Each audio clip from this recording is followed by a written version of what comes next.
이번 주 요절은 로마서 15장 13절입니다. 로마서 15장 13절이죠. 한번 보시고 또 암송하시고 또 한번 같이 읽고 또 말씀 잠깐 나누도록 하겠습니다. 소망의 하나님이 시작. 소망의 하나님이 모든 기쁨과 평강을 믿음 안에서 너희에게 충만하게 하사 성령의 능력으로 소망이 넘치게 하시기를 원하노라. 로마서 15장 13절 말씀. 아멘. 로마서 15장에는 그 믿음이 강한 자들에게 권면하는 말씀이 있습니다. 너희들 믿음이 강한 사람들이 믿음이 약한 사람들의 그 단점을 좀 담당해 줬으면 좋겠다. 그렇게 사는 것은 자기를 기쁘게 하는 삶이 아니라 다른 사람을 기쁘게 하는 삶이다. 근데 그렇게 다른 사람을 기쁘게 하는 삶을 살았던 대표적인 분이 예수님이다. 그 예수님께서는 다른 사람을 기쁘게 하는 삶을 통해서 하나님께서 영광 받으심을 소망했고 또 열방이 주님 앞에 돌아와서 찬양하기를 소망하며 살았다. 15장 나와 있는 중요한 내용입니다. 그래서 너희들도 서로 믿음이 강하다고 독주하지 말고 믿음이 약하다고 또 밀어내지 말고 연약한 부분을 서로 담당하면서 서로 받아서 다른 사람을 기뻐하는, 다른 사람을 기쁘게 하는 예수님과 같은 삶을 살아라. 그렇게 될 때 하나님의 영광 받으심을 소망하며 살 수 있고 많은 사람들이 주께 돌아오는 것을 소망하며 살 수 있는 예수님과 같은 삶을 살 수 있다. 그렇게 말씀하고 있습니다. 그러면서 오늘 이제 요절 말씀이죠. 오늘 요절 말씀, 소망의 하나님이 소망이 넘치게 하시기를 원하노라. 그러니까 하나님께서 소망의 하나님이셔. 우리 모두의 소망이 되고 온 세상의 소망이 되신 하나님께서 성도들에게 소망이 넘치게 하실 수 있다는 것입니다. 근데 소망이 넘치게 하시기 전에 어떤 일이 있냐면 기쁨과 평강이 충만할 수 있다는 것이죠. 그 다음에 성령의 능력으로 또 소망이 넘쳐난다는 것이죠. 그러니까 기쁨과 평강과 소망이 이게 하나님이 주시는 성령의 능력으로 우리 속에서 충만하고 넘쳐날 수 있는 거라는 것입니다.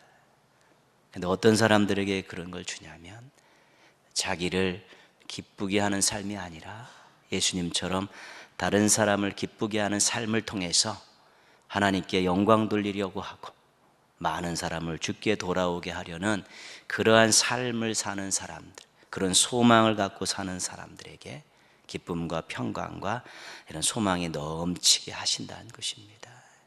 충만하다, 넘친다는 것은 굉장히 감사한 일이죠. 이거 하나님이 역사하시고 성령님께서 역사하시면 평강, 기쁨과 평강과 소망이 넘치죠. 소망은 현재 삶을 충실하게 살게 하는 원동력입니다. 미래의 어떤 일을 준비하기 때문에 그렇습니다. 이 소망은 현재의 삶이 힘들어도 인내할 수 있게 하는 힘이 되는 것입니다. 왜요? 미래에 어떤 일이 일어날 것을 믿고 있기 때문에 그렇습니다. 소망이라는 것은 미래에 하나님께서 어떤 일을 일으켜 주실 것인가를 믿고 있기에 지금의 삶에 충실하고 지금의 삶이 어려움이 있어도 이겨내면서 나아갈 수 있게 되는 것이고요.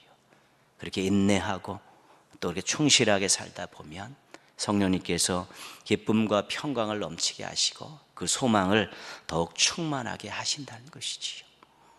우리의 마지막 소망은 무엇입니까? 하나님 나라 아니겠습니까? 예수 그리스도의 재림 아니겠습니까? 그것이 확실하면 확실할수록, 소망이 풍성하면 풍성할수록 우리는 현재 삶에 더 충실할 수 있고 어렵고 힘들어도 인내할 수 있는 것입니다. 그러나 미래의 소망이 없이 불투명하면 현재 삶의 모든 것들을 다 집중하고 살 수밖에 없습니다. 그러다 보면 때로는 비신앙적인 행동도 하게 되는 것이고 어렵고 힘들 때 또 이상한 반응도 보일 수 있게 되는 것입니다. 왜 소망이 넘치게 하시기를 원한다고 기도했을까? 소망이 넘칠 때 오늘의 삶에, 오늘의 신앙에, 오늘의 하는 일들에 대해서 충실하고 인내하며 살아갈 수 있기 때문에 이 소망이 넘치게 하기를 기원할 수밖에 없었던 것입니다. 다른 사람을 기쁘게 하는 삶의 정점은 십자가였습니다. 예수님에게 있어서는요, 모든 것들을 다 주신 것이죠. 다른 사람을 기쁘게 하는 그러한 좋은 삶의 모습들을 살 때 어려움이 있습니다. 또 힘듦도 있고 또 꾀도 나고 또 자신이 손해보는 듯한 느낌도 있고 그런 것이지요. 그러나 정말로 하나님 앞에 섰을 때, 예수 그리스도 다시 오실 때 만날 그날에 정말 아름답고 행복한 모습으로, 부끄럽지 않은 모습으로 만난다는 분명한 소망이 살아있으면 열심히 살 수 있고 또 인내하며 살 수 있고 섬기며 살아갈 수 있게 되는 것입니다. 많은 충만함을 요구하지만 특별히 성령님께서 주시는 이 소망의 충만함을 꼭 간직하셔서 또 미래의 행복한 꿈들을 꾸시고 현재의 삶에 충실하며 살아가는 우리 견실한 신앙인들 되시기를 주님의 이름으로 축복합니다. 고린도 교회가 세례를 준 사람을 수장으로 해서 당파가 생겼습니다. 분열이 생겼죠. 세례의 의미를 잘 모르기 때문에 저지른 일들입니다. 세례는 십자가에 죽으셨다 부활하신 예수님을 구주로 믿고 구원받은 사람에게 주는 것입니다. 그게 세례입니다. 그래서 세례를 준 사람은 실은 의식을 집례한 일꾼일 뿐입니다. 도구일 뿐입니다. 세례받은 사람들은 예수님을 중심으로 하나 돼서 살아야 되는 것이죠. 공통점이 예수님입니다. 세례받은 사람들의 공통점은 예수님을 믿는다는 것입니다. 그래서 그 예수님을 믿는 그 믿음 가지고 하나 돼서 살아야 되는데, 세례를 준 사람을 중심으로 모이니까 여러 가지 당파가 생겨서 교회가 찢어져 버린 것입니다. 그러니까 세례의 의미를 잘 모르니까 그런 일들을 하는 것이지요. 세례를, 예수 그리스도를 믿고 구주를 구원받은 사람들이 예수님을 중심으로 모여서 하나로 모여서 주님의 영광을 위해서 일하는 것이 교회인데, 세례받은 사람들로 이렇게 파벌이 져져 가지고 서로 다투고 분열하고 있으니까 정말로 그런 모습들이 얼마나 어리석은 모습이고 얼마나 무지한 모습인가를 사도 바울이 그것을 듣고서 막 가슴을 치는 것입니다. 그러면서 이렇게 말하죠. 지난 시간에 했던 말인데요, 그리스도께서 나를 보내신 것은 세례를 베풀려 하심이 아니요 복음을 전하게 하려 하심이라. 예수님께서 나를 보내신 것은 누구에게 가서 세례를 베풀라고 보내신 것이 아니라 복음을 전하라고 보내신 것이죠. 그러니까 복음을 받아들인 사람에게 세례를 주는 것입니다. 복음이 얼마나 중요한지 모릅니다. 복음은 주인공은 예수님이십니다. 그래서 자신은 예수 그리스도를 전하라고 보냄을 받았는데, 너희들은 그 복음을 받고 구원받았다고 기뻐 날뛰면서 기껏해야 세례 준 사람들 중심으로 나누어서 교회를, 그리스도의 몸을 찢고 있느냐, 그러면서 굉장하게 답답해하고 또 책망성의 그런 어조로 말씀을 이제 쓰고 있는 것이죠. 복음이 중요하지 세례가 중요한 것이 아니라는 것이죠. 세례 준 사람은 더더욱 중요한 것이 아니라는 것입니다. 그냥 하나의 의식의 도구로 사용된 사람을, 왜 그 사람을 중심을 가지고 하나로 모여갖고 서로 싸움박질하고 있느냐. 세례를 받은 사람들은 예수 그리스도를 중심으로 하나 돼도 시원치 않은데, 세례를 준 사람, 아무것도 아닌 사람들, 하나님의 일꾼이고 하나님의 종이고 하나님의 부름받은 모습인 사람들을 중심으로 모여가지고 무슨 당파를 짓고 파벌을 짓고 서로 잘났다고 싸움박질하느냐. 이 세례의 의미를 아는 사람의 입장에서는 굉장히 답답한 것인데, 그것이 바로 사도 바울의 심정이었다는 것입니다. 우리가 때로는 이렇게 마음 안 좋은 일들로 서로 이렇게 좀 부딪힐 때도 있고 그렇습니다. 다 의견이 드리고 성격들이 다르니까요. 근데 그거를 그대로 갖고 와봐가지고 혼자서 한번 가만히 보면 어떤 일은 아무것도 아닙니다. 한번 참으면 되는 일이고요. 그냥 그거 없어도 되는 일인데 그것이 그 당시에는 너무 중요한 것 같아서 거기에 그냥 몰두하다 보면 본질도 아닌 것 때문에 마음 상하는 일이 있다는 것입니다. 문제가 생기면 그 문제 그대로 가지고 와서 혼자 기도 시간에 가만히 놓고 이것이 도대체 무엇인데 내 감정을 상하게 했고 이게 무엇인데 다툼이 일어나게 했는가 따져보시면 한 발만 물러나서도 쭉 객관적으로 신앙의 눈으로 바라보면 실은 아무것도 아닌 일들이 너무도 많이 있습니다. 애들이 봐도 웃을 일도 있던 것이죠. 믿지 않는 사람들이 봐도 그렇게 하지 않는 일들도 일어날 수 있다는 것입니다. 그 순간을 잘 모면하고 잘 보면 그렇습니다. 그들 나름대로는 바울파다, 게바파다, 아볼로파다 그러면서 자기들이 열심히 주님 영광을 위해서 일한다고 이야기했지만 결국은 그리스도의 몸을 찢는 아주 죄악을 저지를 수밖에 없었다는 것이지요. 그러한 것들을 배경으로 이제 뭘 얘기하냐면 이제 복음에 대한 본질적인 내용들을 오늘 말씀 속에서 하고 있습니다. 복음이 무엇인가? 이것이 도대체 무엇인데 사람들은 이렇게 각기 다른 반응을 보이는 것인가? 그런 부분을 통해서 서로 세례를 준 사람들로 인해서 찢어졌던 그러한 고린도 교인들에게 이제 암묵적으로 우애해서 그들을 이제 책망하고 있는 것입니다. 18절 말씀 보시면요, 첫 번째 단어가 십자가의 도입니다. 십자가 도. 도 그거는 말씀입니다. 말씀. 십자가의 말씀. 그럼 십자가의 말씀은 간단히 정리하면 뭡니까?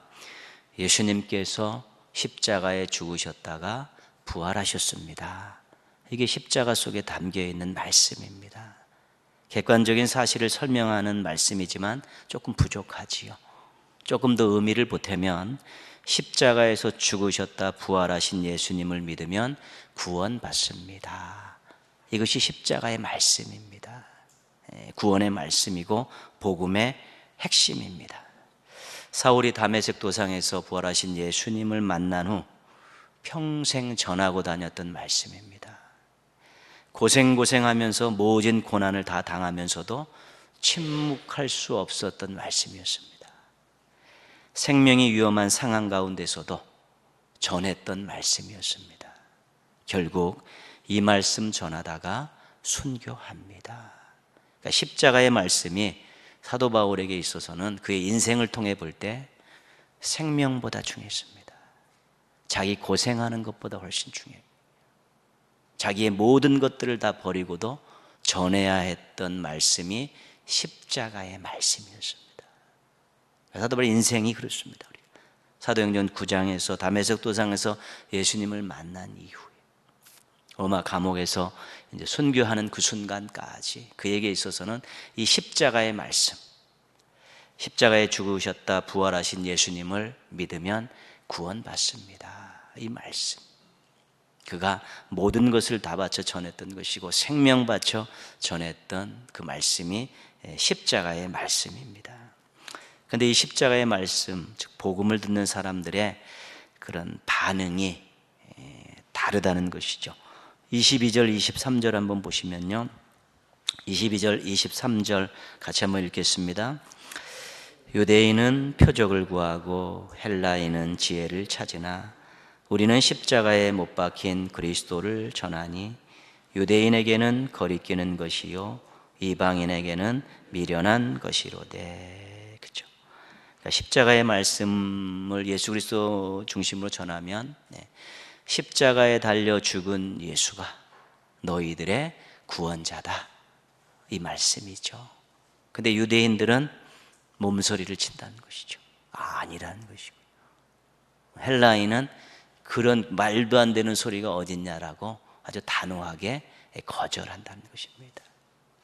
유대인은 유대인대로 십자가에 달려 돌아가신 예수님이 메시아가 아니다라고 손사래를 치고 있고요, 헬라인은 헬라인대로 그렇게 말도 안 되는 소리를 짓거리고 다니느냐라고 거들떠보지도 않는다는 것입니다. 그런 일이 있다는 것이지요. 유대인들이 기다렸던 메시아는 다윗과 같은 강력한 왕권을 가진 메시아였습니다. 와서 자기들을 억압하고 있는 그런 모든 강대국들을 쓸어버리고 자신들을 구원할 그런 다윗 왕과 같은 능력 있는 메시아를 기다리고 있은 것이죠. 근데 예수의 추종자들이 십자가에 달려 죽은 예수가 바로 너희들이 기다리던 메시아다. 너희들은 메시아를 죽인 사람들이다. 이렇게 전하고 다니니까 뭐 당연히 그들을 핍박할 수밖에 없었고, 예수가 구원자라는 사실을 절대로 받아들일 수 없었던 것입니다. 우리가 신명기 21장 23절 한번 보시면요, 자주 찾았던 말씀이지만 이것을 기억하고 있으면 유대인들이 왜 복음을 받아들이지 못하는가를 잘 알 수 있습니다.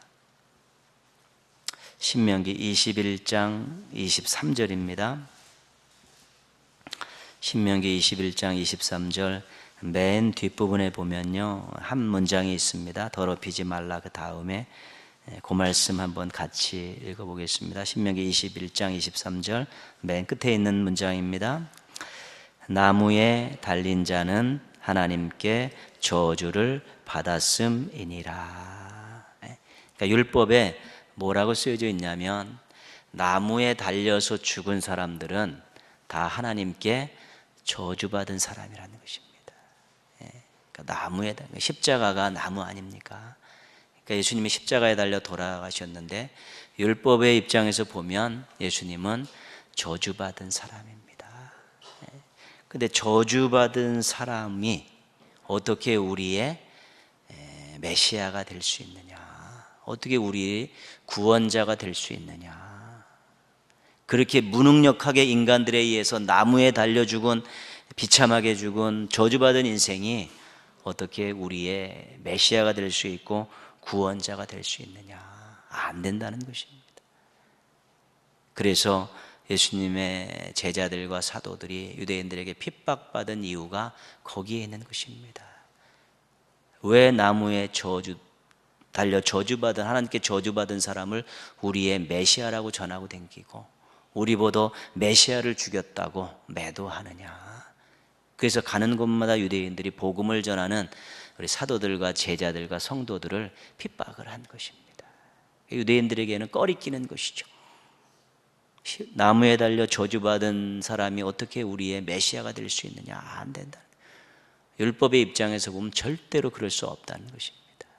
그래서 유대인들은 꺼리끼고 배척할 수밖에 없었다는 것입니다. 이치에 맞고 합리적인 것을 추구하는 헬라인들에게도 십자가의 말씀은 이해할 수 없는 것이죠. 인간들에게 무참하게 처형당한 사람이 무슨 하나님의 아들이냐는 것입니다. 무슨 신이냐는 것이죠. 자기도 구원하지 못한 자가 어떻게 남을 구원할 수 있냐는 것입니다. 한 사람이 죽어서 어떻게 모든 사람을 구원할 수 있냐는 것입니다. 자기 앞가름도 못하는 그 한 사람이 십자가에 달려 죽었는데 그 사람을 믿으면 구원받는다는, 자기 앞가름도 못하고 인간들에 의해서 비참히 죽은 그 사람, 그 한 사람의 죽음 때문에 모든 사람들이 다 구원받는다는, 그것을 믿으라는 것이냐? 그것을 믿는 것은 미친 짓이라고 그렇게 생각하는 것입니다. 도저히 자신들의 머리로는 용납할 수 없다는, 인정할 수 없다는 것입니다. 한 사람이 죽어서 모든 사람이 어떻게 구원받을 수 있냐는 것, 그것도 로마 병사들에서 비참하게 죽임당한 죄인의 몸으로 죽인 그 사람이 무슨 신이고 무슨 하나님의 아들이고 무슨 구원자가 될 수 있냐고, 어디서 그런 헛소리를 하고 다니느냐고 거절할 수밖에 없었던 것입니다. 저주받은 인생 절대로 믿을 수 없다. 그랬기 때문에 그들은 결국 멸망길로 갈 수밖에 없었고요. 인간들에게 처형당한 인생 믿는 것, 미친 짓이라고 생각하는 그들도 결국은 멸망의 길로 갈 수밖에 없었다는 것입니다. 그러나 십자가에 달린 예수님을 구주로 믿는 사람들은 전부 구원을 받게 되었다는 것입니다. 그러니까 십자가에 달려든 예수, 십자가의 말씀, 그것을 어떻게 수용하느냐에 따라서 구원과 멸망이 결정됐다는 것입니다. 아직도 세상에 많은 사람들이 십자가에 못 박히신 예수님을 믿지 않고 있습니다. 어떻게 보면 우리가 신기한 사람들이죠. 그죠? 우리가 신기한 사람들. 2000년 전에 얼굴도 한번 보지 못했는데 이스라엘이라는 나라의 한 33살 먹은 청년이 십자가에서 죽었는데 우리는 지금 그분을 구주로 믿고 있는 것 아니겠습니까? 어떻게 그 2000년 전에 갈보리 언덕에서 죄인으로 죽은 그 사람이 구원의 길이 될 수 있을까? 그리스도가 될 수 있을까? 어떻게 보면 좀 우리도 쉽게 이해할 수 없는데 우리는 지금 믿고 있지 않습니까? 그럼 우리가 이상한 사람입니까? 안 믿는 사람들이 이상한 사람입니까? 그렇죠? 어떻게 보면 능력의 관점에서 보나 지혜의 관점에서 보나 쉽게 이해할 수 없는 것입니다. 우리가 믿고 있다는 것이 어떻게 보면 더 신기할 따름이라는 것이지요. 그렇습니다. 그래도 우리가 그 예수님을 생각할 때 우리의 구주로 믿어지고 또 그분이 지금도 함께하고 있다는 사실이 이 가슴 속에 벌떡벌떡 거리기 때문에 우리가 행복한 것입니다. 하나님의 은혜이고 하나님의 선물을 받았기 때문에 지금 그 예수님을 생각하면서 우리가 이 뜨거운 가슴을 여전히 가지고 있는 것이죠. 그러나 유대인처럼 생각해보고 헬라인처럼 생각해보면 그들도 이해할 수 있겠다 그런 생각이 어떻게 들기도 하는 것입니다.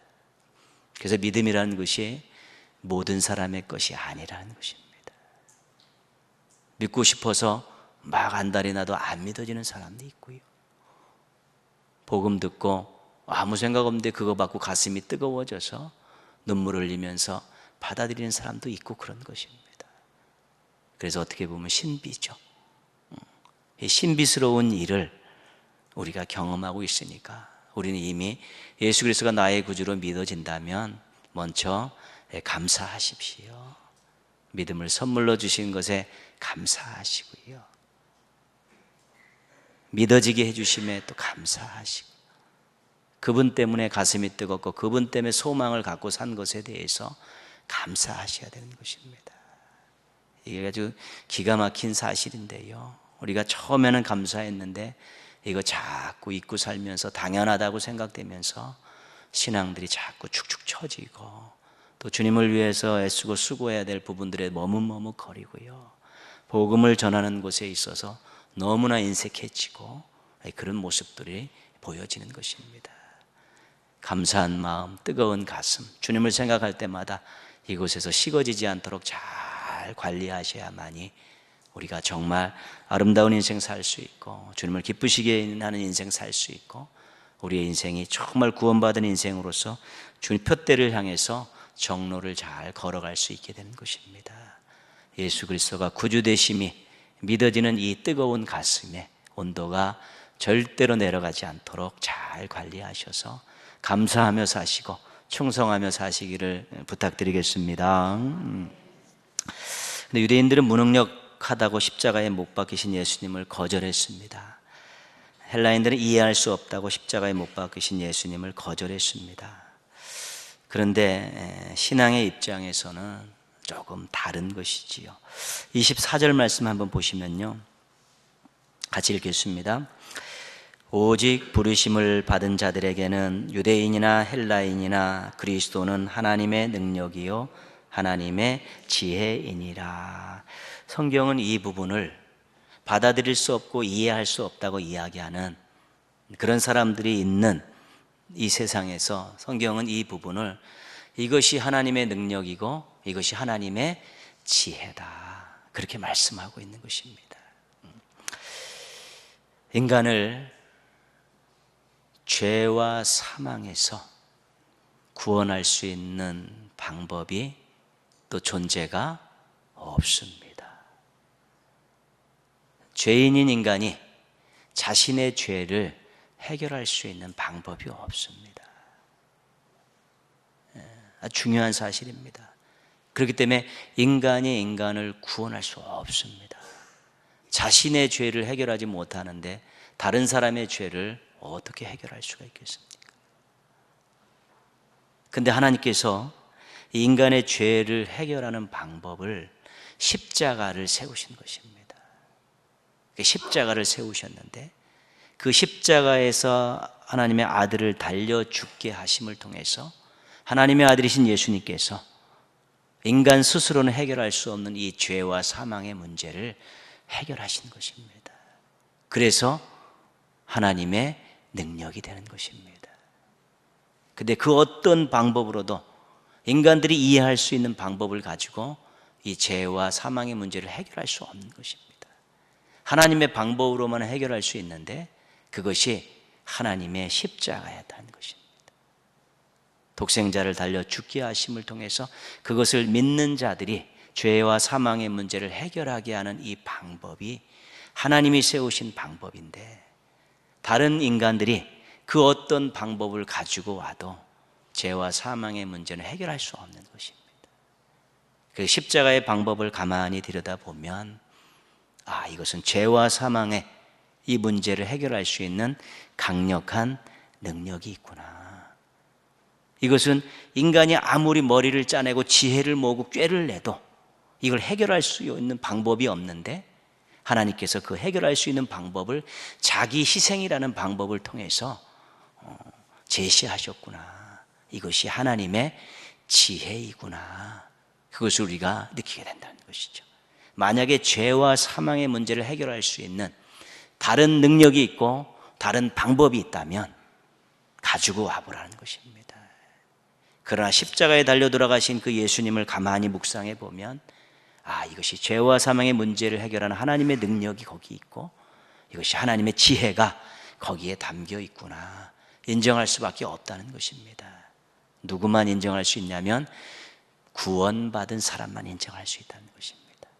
아직 구원받지 못한 유대인들은 말도 안 됩니다. 헬라인들은 이해할 수 없습니다. 그렇죠. 그러면 말도 안 되면 방법을 갖고 와보라는 것입니다. 죄와 사망의 문제를 해결할 능력이 있는 그런 존재들을 한번 세워보고 죄와 사망의 문제를 해결할 수 있는 방법을 한번 가져와 보라는 것입니다. 그런데 뾰족한 방법이 없는 것입니다. 예수님의 십자가 방법 외에 죄와 사망의 문제를 해결할 그런 능력 있는 존재가 나타나지 않았고요. 그런 해결할 수 있는 방법이 제시되지 않았습니다. 물론 다른 종교에서 그런 것들을 많이 구원에 대한 길들을 제시하지만 거기에 꼭 빠져 있는 것은 뭐냐면 죄입니다. 자기 능력으로 자기 노력으로 선행으로 참선으로 그들이 구원받을 수 있다고 가르치지만 인간의 죄의 문제와 사망의 문제는 어떻게 해결하는 것에 대한 대안점은 없습니다. 그냥 노력해라. 착한 일 많이 선행해서 좋은 데 가라. 참선해가지고 득도해라. 그것입니다. 죄와 사망의 문제를 어떻게 해결할 것인가. 이 부분에 대한 답을, 이 부분을 해결할 수 있는 존재를 제시하지 못하고 있습니다. 그런데 하나님께서는 십자가라는 방법을 제시하시면서 거기에 당신을 스스로를 못 박으시면서 독생자를 못 박게 하심을 통해서 이것이 죄와 사망의 문제를 해결할 수 있는 유일한 길이고 죄와 사망의 문제를 해결할 수 있는 유일한 존재라고 세상에다가 제시를 하신 것입니다. 그렇기 때문에 그런 부분들에 있어서 하나님의 능력이구나, 하나님의 지혜구나. 이 방법 아니면 예수 그리스도 아니면 죄와 사망의 문제는 해결할 수 없구나. 이런 것들을 절감하는 사람들은 십자가를 바라보며 십자가에 달라고 하신 그리스도를 보면서 이것이 하나님의 능력이고 하나님의 지혜이구나. 이렇게 고백할 수밖에 없다는 것입니다. 또 하나 재미있는 이야기를 하고 있습니다. 21절 한번 볼게요. 같이 읽겠습니다. 하나님의 지혜에 있어서는 이 세상이 자기 지혜로 하나님을 알지 못하므로 하나님께서 전도에 미련한 것으로 믿는 자들을 구원하시기를 기뻐하셨도다. 그죠? 전도는 예수님을 전하는 것입니다.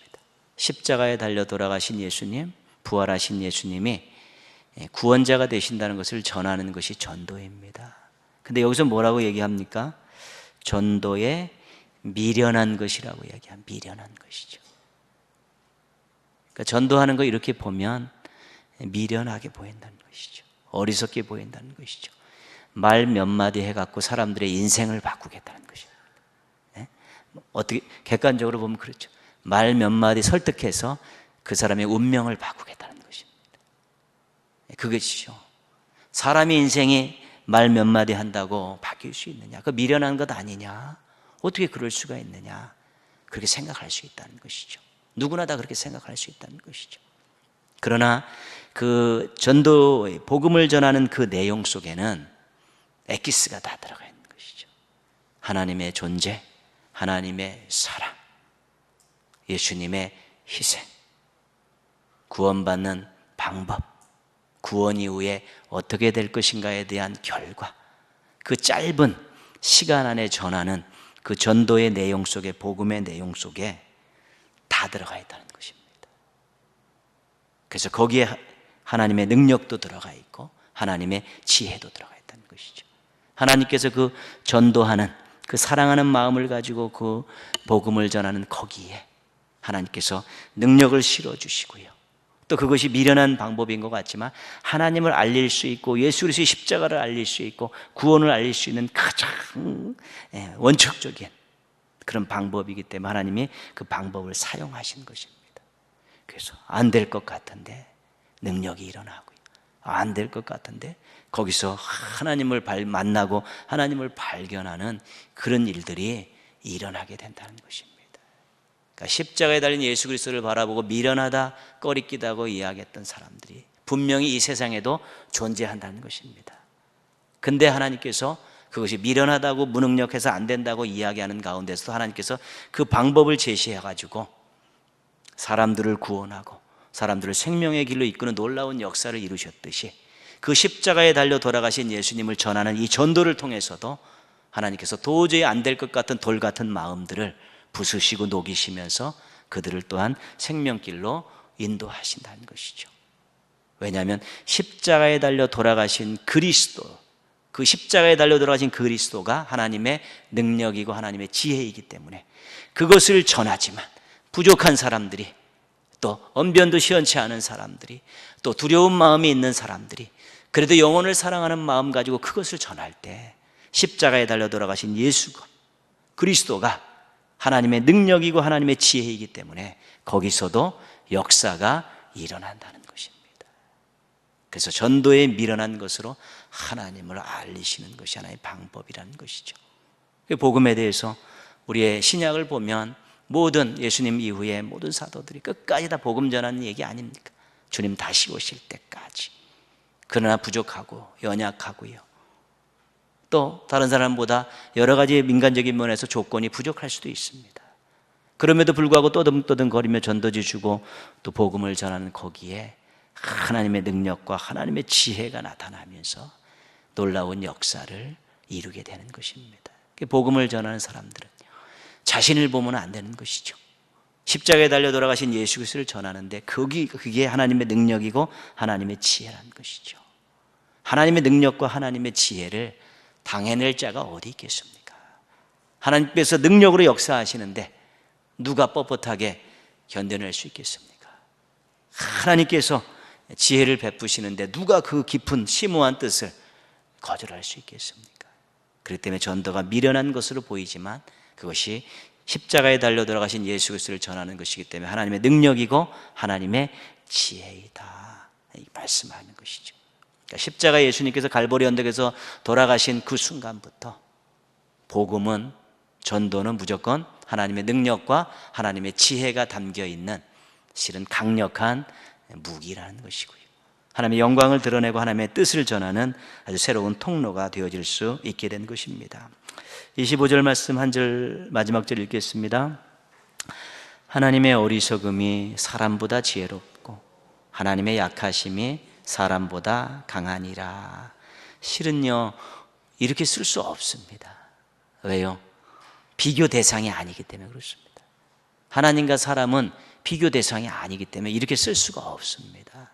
그래도 이해하라고 이렇게 써놓은 것이지요. 때로는요, 우리가 이해할 수 없는 그런 일들을 만날 때 있고요, 또 감당할 수 없는 일들 만날 때 있고 그렇습니다. 그런 일이 있을 때 내 능력보다 하나님의 능력은 천만 배, 백만 배 크시고, 내 지혜보다 하나님의 지혜는 비교할 수 없을 정도로 넓으시다. 그런 생각들 가지시면서 순종할 수 있으셔야 된다는 것입니다. 말씀으로 다가오는 일들이 때로는 내가 이해할 수 없고 감당할 수 없는 일이다 할지라도 하나님의 능력이, 하나님의 지혜가 나보다 비교할 수 없을 만큼 크시기에 한번 믿고 순종하는 것이고, 한번 또 믿고 무릎 한번 꿇으면서 하나님의 역사를 경험할 수 있게 되는 것입니다. 내가 더 지혜로우면 하나님을 가르칠 수 있고요, 내가 더 능력이 있으면 하나님을 제압할 수 있습니다. 그러나 어찌 그럴 수 있겠습니까? 말씀으로 천지를 창조하신 하나님이시고 지금도 온 우주 만물을 경영하고 계신 하나님의 능력과 지혜에 우리의 능력과 지혜를 어떻게 비교할 수 있겠습니까?